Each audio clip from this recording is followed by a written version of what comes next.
गृहमंत्री देवेंद्र फडणवीस आणि माजी पोलीस आयुक्त परमबीर सिंग यांच्यामध्ये डील झाल्याचा नवा गंभीर आरोप माजी गृहमंत्री अनिल देशमुख यांनी केलाय।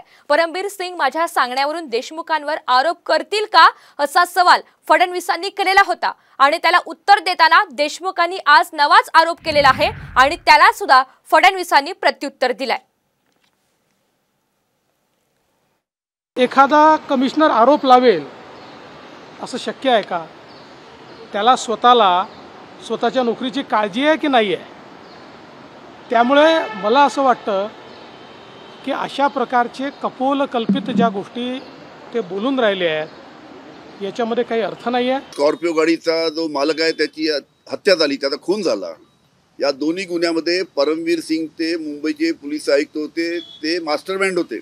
परमबीर सिंग त्यांना शरण गेले आणि देवेंद्र फडणवीसनी मग आमचं सरकार पडण्यासाठी त्यांना सांगितलं की ठीक आहे, आम्ही तुम्हाला परमबीर आम्ही तुम्हाला मदत करू आणि मग तुम्ही पहिले अनिल देशमुखवर आरोप लावा।